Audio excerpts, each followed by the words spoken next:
मैं डॉक्टर रमेश शुक्ला एक बार आपका फिर से स्वागत करता हूं आपके अपने online educational platform the Lucknow study station पर। और ये क्लास हमारा चल रहा था भारतीय दंड संहिता यानी इंडियन पिनल कोड 1860 का। और इसमें आज हम आपसे बात करेंगे 10वें वीडियो लेक्चर पे, जो कि संबंधित होगा आपके अध्याय 5 का से। इससे पहले जो है 9 वीडियो क्लास अपलोड किए जा चुके हैं। 9वां क्लास जो आपका था वो दुष्प्रेरण से संबंधित था, अध्याय 5 जो कि अबेटमेंट, और वहाँ तक सेक्शन 120 कंप्लीट है। आप क्रम में इसे देखिए। आज डिस्कस करेंगे अध्याय 5 का पे, जिसमें सेक्शन 120A जिसका संबंध है definition of criminal conspiracy and section 120B जिसका संबंध है पनिशमेंट ऑफ क्रिमिनल कॉन्स्पिरेसी, यानी आपराधिक षड्यंत्र की परिभाषा और आपराधिक षड्यंत्र के लिए दंड 120A और 120B पे विस्तृत रूप से चर्चा करेंगे। और ये हमारी परीक्षा के लिए दोनों सेक्शन बहुत ही महत्वपूर्ण हैं। अक्सर एग्ज़ाम में इसके बारे में पूछ लिया जाता है, तो एक एक पॉइंट आप ध्यान से देखिएगा। बहुत ही छोटा सा वीडियो लेक्चर होगा, लेकिन ये आपकी परीक्षा के लिए बहुत ही उपयोगी है। सबसे पहली चीज़ अध्याय 5 का हम देख रहे हैं, आपराधिक षड्यंत्र यानी क्रिमिनल कॉन्स्पिरेसी। अच्छा, आपराधिक षड्यंत्र को इंडियन पिनल कोड में अपूर्ण अपराध माना गया है, यानी इनक्वाइट डिफेंस कहा जाता है। हमने आपको पिछले वीडियो क्लास में बताया था कि इंडियन पिनल कोड 3 चीज़ों को अपूर्ण अपराध मानती है। पहला था अबेटमेंट यानी दुष्प्रेरण, दूसरा था प्रयत्न अटेम्प्ट यानी, और तीसरा था क्रिमिनल कॉन्स्पिरेसी यानी आपराधिक षड्यंत्र। इन्हें अपूर्ण अपराध माना जाता है। बेसिकली जो आपराधिक षड्यंत्र है ये हमारी मूल संहिता 1860 में शामिल नहीं था। इसे 1913 में अध्याय 5 का के अंतर्गत सेक्शन 120A और 120B जोड़ करके शामिल किया गया है। तो इसको आप ध्यान से देखेंगे, काफ़ी इंपॉर्टेंट है। 120A में हम डेफिनेशन पे चर्चा करेंगे। धारा 120A आपराधिक षड्यंत्र की परिभाषा यानी डेफिनेशन ऑफ क्रिमिनल कॉन्स्पिरेसी। भारतीय दंड संहिता की धारा 120A के अंतर्गत आपराधिक षड्यंत्र को परिभाषित किया गया है। यह धारा प्रावधानित करती है कि यदि 2 या 2 से अधिक व्यक्ति, यानी किसी प्रकार की कॉन्स्पिरेसी के लिए 2 या 2 से अधिक व्यक्ति चाहिए, 2 या 2 से अधिक व्यक्ति होने चाहिए। ये क्वेरी होती है कि आपराधिक षड्यंत्र का अपराध गठित करने के लिए कम से कम व्यक्तियों की संख्या क्या है, तो 2 या 2 से अधिक व्यक्ति। फिर रिपीट कर रहा हूँ, भारतीय दंड संहिता की धारा 120A के अंतर्गत आपराधिक षड्यंत्र को परिभाषित किया गया है, फुल स्टॉप।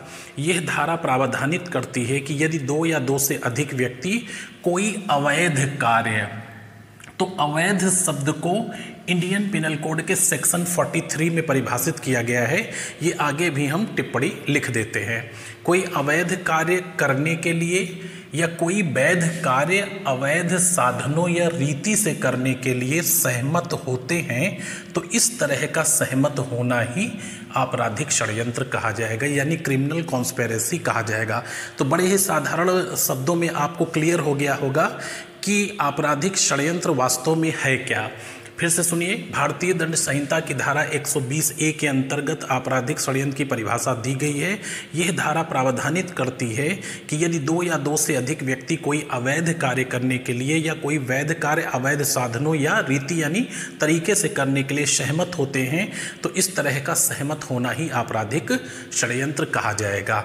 अतः यह धारा 2 या 2 से अधिक व्यक्ति द्वारा किए गए करार जो कि अवैध कृत्य से या वैध कृत्य जो अवैध साधनों द्वारा किया जाना अपेक्षित हो को षड्यंत्र होना घोषित करता है। ये ऊपर जो लिखा है इसका स्पष्टीकरण है। फिर से ध्यान से सुनिए, अतः यह धारा यानी 120A की बात की जा रही है, 2 या 2 से अधिक व्यक्ति द्वारा किए गए करार जो कि अवैध कृत्य से या वैध कृत्य जो अवैध साधनों द्वारा किया जाना अपेक्षित हो को षड्यंत्र घोषित करती है, यानी कॉन्स्पिरेसी घोषित करती है। इस धारा का उद्देश्य अपराध को जिसके लिए अपराधी सहमत हुए हैं निवारित कर देना है। अतः इस धारा का संबंध निवारणात्मक है। अतः यह धारा निवारणात्मक है, या इस धारा नहीं, यह धारा। अतः यह धारा निवारणात्मक है, यह धारा मूल रूप से संहिता में समाहित नहीं थी, इसे सन 1913 में अध्याय 5 का के अंतर्गत शामिल किया गया है। यहाँ से भी क्वेरी होती है कि अध्याय 5 का जो है भारतीय दंड संहिता में कब जोड़ा गया है, तो आप ये ध्यान रखिएगा 1913 में जोड़ा गया है, जिसके अंतर्गत 2 सेक्शन शामिल किए गए, 120A और 120B। आइए अगले पॉइंट पर। यहाँ पे हमने नोट के अंतर्गत अवैध शब्द की परिभाषा लिख दिया है और इसको भी आप साथ में नोट कर लीजिएगा, क्योंकि इसकी डेफिनेशन में आता है कि अवैध कार्य या वैध कार्य अवैध साधनों द्वारा। तो अवैध शब्द की जो डेफिनेशन इंडियन पिनल कोड में है वो सेक्शन 43 में दी गई है, तो ये नोट में आप लिख लीजिए। अवैध शब्द की परिभाषा भारतीय दंड संहिता की धारा 43 में दी गई है। धारा 43 के अनुसार अवैध शब्द उस हर बात के लिए लागू होगा जो अपराध है, जो विधि द्वारा प्रतिषिद्ध है या जो सिविल कार्यवाही के लिए आधार उत्पन्न करता है। यानी अवैध शब्द उस हर बात के लिए लागू होगा जो अपराध है, जो विधि द्वारा प्रतिषिद्ध है या जो सिविल कार्यवाही के लिए आधार उत्पन्न करता है। और इसकी डेफिनेशन कहाँ है, तो सेक्शन 43 में अवैध शब्द को परिभाषित किया गया है। तो ये नोट आपका लिखा होना चाहिए। अच्छा, अब मैं आपसे सेक्शन 120A यानी आपराधिक षड्यंत्र से संबंधित कुछ प्रमुख वादों के बारे में बात करेंगे, कुछ केसेस के बारे में बात करेंगे। तो सबसे पहला ये केस जो कि हमारी परीक्षा के लिए बहुत ही इम्पोर्टेंट है, आप इस पे नज़र रखेंगे, वेरी इम्पोर्टेंट आप इसको कह सकते हैं। तो इस केस को आप ध्यान रखिएगा, क्योंकि ये केस जो था इसमें सुप्रीम कोर्ट ने डिसाइड किया था कि अगर आपराधिक षड्यंत्र में एक व्यक्ति के खिलाफ आरोप सिद्ध नहीं हो पाता है तो दूसरा व्यक्ति स्वतः ही अपराध से मुक्त हो जाएगा। इसका कारण ये है कि कम से कम क्रिमिनल कॉन्स्पिरेसी के लिए 2 या 2 से अधिक व्यक्तियों का होना आवश्यक है। तो इसको आप नोट करिएगा। CBI बनाम BC शुक्ला 1989 का मैटर था।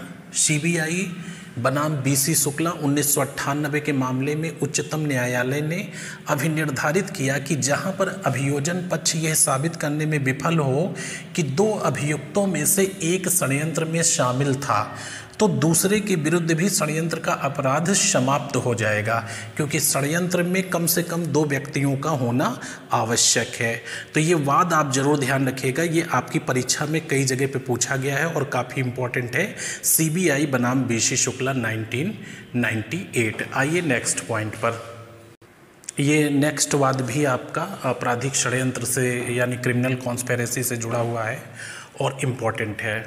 राष्ट्रीय राजधानी क्षेत्र दिल्ली यानी दिल्ली NCR, राज्य राष्ट्रीय राजधानी क्षेत्र दिल्ली बनाम नवजोत संधू 2005 के मामले में अफजल गुरु को धारा 302 यानी हत्या के लिए दंड, 109 दुष्प्रेरण के लिए दंड के साथ पठित धारा 120 यानी आपराधिक षड्यंत्र के अधीन मृत्यु दंडादेश दिया गया। फिर से देखिए, राज्य बनाम नवजोत संधू 2005 के मामले में अफजल गुरु को धारा 302, 109 के साथ पठित धारा 120B के अधीन मृत्यु दंडादेश दिया गया। यह मामला संसद पर हमले से संबंधित था। ये भी चीज़ ध्यान रखिएगा, यह मामला संसद पर हमले से संबंधित था। इस मामले में सुप्रीम कोर्ट ने अभी निर्धारित किया कि आपराधिक षड्यंत्र के लिए दायित्व के साथ साथ षड्यंत्रकारी अपने द्वारा षड्यंत्र के फलस्वरूप कारित भिन्न भिन्न प्रत्यक्ष कार्यों के लिए भी व्यक्तिगत रूप से दोषी माना जाएगा।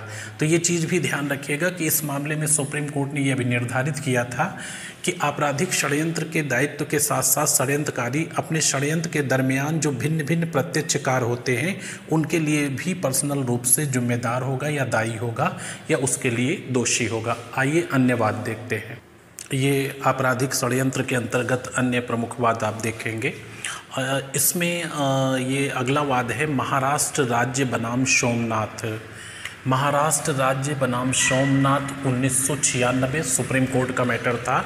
इसे मुंबई बम ब्लास्ट के मामले के नाम से भी जाना जाता है। महाराष्ट्र राज्य बनाम सोमनाथ 1996 सुप्रीम कोर्ट का मैटर है। इसे मुंबई बम ब्लास्ट मामले के नाम से भी जाना जाता है।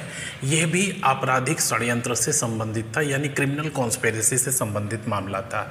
इस मामले में अभियुक्त की जीप से RDX बरामद हुआ था, जिसके विरुद्ध टांडा के अधीन आरोप लगाया गया था। टांडा क्या है? ये एक आतंकवादी विरोधी कानून है।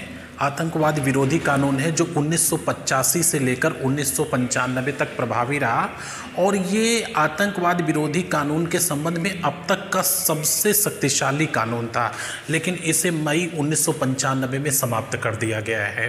तो टांडा के अधीन आरोप लगाया गया था। RDX का उपयोग भले ही ना किया गया हो, तब भी उसके विरुद्ध अवैध प्रयोजनों के लिए उपयोग करने का आशय था।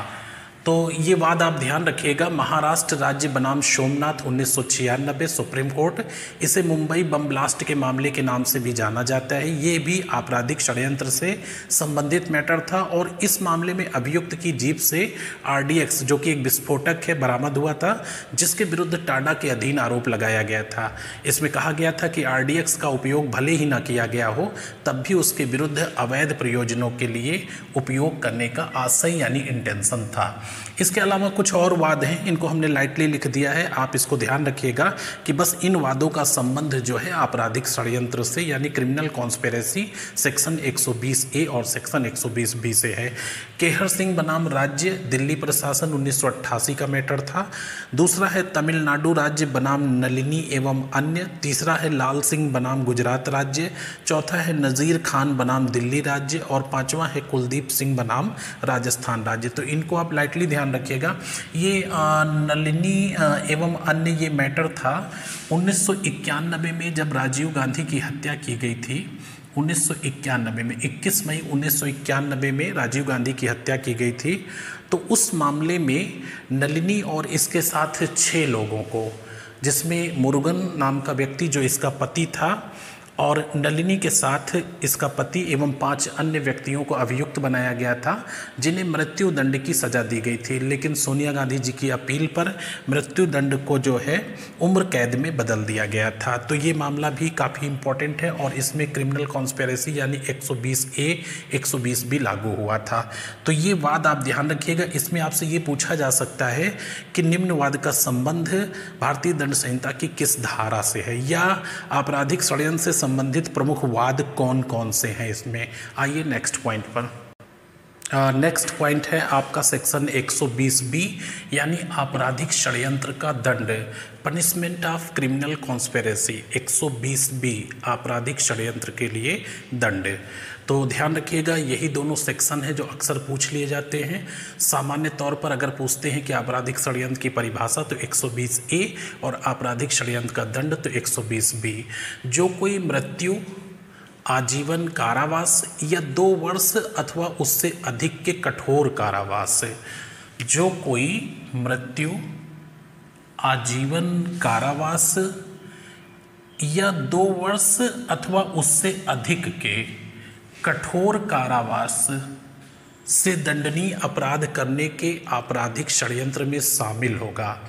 यदि ऐसे षड्यंत्र के लिए इस संहिता यानी इंडियन पिनल कोड 1860 में कोई अभिव्यक्त नहीं है, तो वह उसी प्रकार से दंडित किया जाएगा मानो उसने ऐसे अपराध का दुष्प्रेरण यानी अबिटमेंट किया है। बिल्कुल स्पष्ट रखिएगा, 2 चीज़ें इसमें हैं। पहला पॉइंट ये है कि जो कोई मृत्यु, आजीवन कारावास या 2 वर्ष अथवा उससे अधिक के कठोर कारावास से दंडनीय अपराध के लिए आपराधिक षड्यंत्र में शामिल होता है, और इसके संबंध में IPC में कुछ मेंशन नहीं है, तो वह उसी प्रकार से दंडित किया जाएगा मानो उसने ऐसे अपराध का दुष्प्रेरण यानी अबेटमेंट किया है। और दूसरा पॉइंट इसी सेक्शन का है कि जो कोई उपयुक्त से भिन्न, तो उपयुक्त से भिन्न से मतलब है कि मृत्यु, आजीवन कारावास या 2 या 2 से अधिक के कठोर कारावास। तो जो कोई उपयुक्त से भिन्न आपराधिक षड्यंत्र में शामिल होगा, वह दोनों में से किसी प्रकार के कारावास, जो कि कठिन या सादे प्रकार का हो सकता है, जिसकी अवधि 6 माह से अधिक की नहीं होगी, अथवा जुर्माने से अथवा दोनों से दंडित किया जाएगा। कहने का मतलब यहाँ पे ये है कि यदि ऐसा अपराध जिसके लिए 2 वर्ष से कम की सज़ा दी गई है तो वहाँ पे जो दंड होगा, जो षड्यंत्र के लिए दंड होगा वो अधिकतम 6 माह होगा या जुर्माना हो सकता है अथवा दोनों से दंडित किया जा सकता है। तो इस तरह से ये आपका सेक्शन 120A और 120B कंप्लीट होता है जो कि आपराधिक षड्यंत्र से संबंधित था। तो इसको ध्यान से पढ़िएगा। मिलते हैं नेक्स्ट पॉइंट पे, तब तक के लिए शुभकामनाएं, धन्यवाद।